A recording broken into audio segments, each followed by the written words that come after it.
अखिल भारतीय विद्यार्थी परिषद की राष्ट्रीय कार्यकारी परिषद की 3 दिवसीय बैठक 29 से 31 मई तक रायपुर के इंदिरा गांधी कृषि विश्वविद्यालय में संपन्न हुई, जिसमें देश भर से 470 से अधिक प्रतिनिधियों ने भाग लिया। बैठक से पूर्व प्रदर्शनी और विभिन्न आयामों की समीक्षा बैठक आयोजित की गई। साथ ही बैठक में कोचिंग संस्थाओं की मनमानी पर नीति निर्माण, कुलपति नियुक्तियों में देरी, आंतरिक सुरक्षा और वैचारिक अस्थिरता जैसे मुद्दों पर 4 प्रमुख प्रस्ताव पारित किए गए। वहीं ऑपरेशन सिंदूर और ऑपरेशन गगन में सेना की भूमिका की सराहना की गई। वहीं भगवान बिरसा मुंडा की 150वीं, रानी अहिल्याबाई की 500वीं जयंती और आपातकाल की 50वीं वर्षगांठ पर विभिन्न आयोजन तय किए गए। यशवंतराव की जन्म शताब्दी और संघ शताब्दी वर्ष के तहत संगठन विचार और पंच परिवर्तन अभियान की रूपरेखा बनाई गई।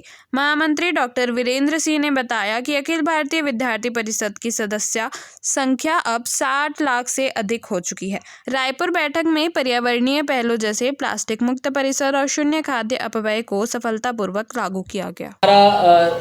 राष्ट्रीय कार्यकारी परिषद की बैठक 29, 30, 31 को संपन्न हुई है, जिसके अंदर पूरे देश भर के विभिन्न प्रांतों से विद्यार्थी परिषद के अध्यक्ष, मंत्री और एनईसी के सदस्य रहे।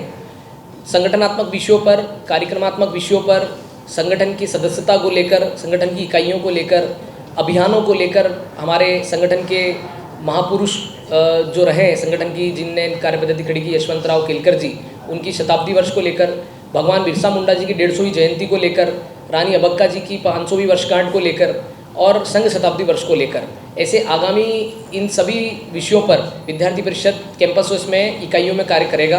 और आगामी समय में छात्र संघ चुनाव की मांग भी हमने रखी है। छात्र संघ चुनाव के लिए भी हम तैयारी करेंगे।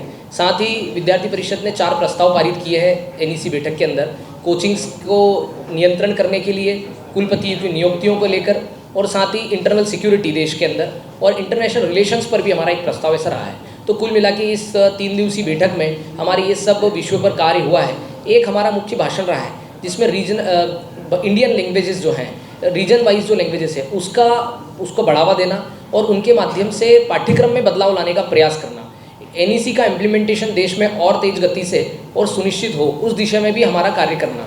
इंडियन नॉलेज सिस्टम को लेकर शिक्षण संस्थानों के अंदर और पाठ्यक्रम के अंदर इंडियन नॉलेज सिस्टम को इंक्लूड करना, और ये सभी विषयों को लेकर हमारा ऐसा 3 दिन का राष्ट्रीय कार्यकारी परिषद का बैठक संपन्न हुआ है रायपुर के इस कृषि महाविद्यालय के अंदर। और साथ ही हमारे इस बैठक के माध्यम से हमारे देश भर के कार्यकर्ताओं में एक संगठनात्मक रूप से और कार्य करने की एक जो ऊर्जा भरी है, और एक ऊर्जावान कार्यकर्ता इस बैठक के माध्यम से हमारे तैयार होने वाले हैं। बड़ी सफलता के बाद देश भर में एक देशभक्ति का माहौल पुनः जागृत हुआ। इस बार विद्यार्थी परिषद ने अपना देश की आंतरिक सुरक्षा हेतु सरकार की तत्परता एवं समाज की सजगता आवश्यक ऐसा एक प्रस्ताव पारित किया है। जिस प्रकार से लगातार एक तथाकथित सोशल मीडिया प्रभावकर्ताओं द्वारा, या हम कह सकते हैं देश के कुछ नेताओं के द्वारा, जिस प्रकार से सेना के विरोध में और भारतीय विरोध में ऐसे बयानबाजी दिए जा रहे हैं, उन पर दंडात्मक कार्रवाई को लेकर के हमारा एक प्रस्ताव पारित हुआ है।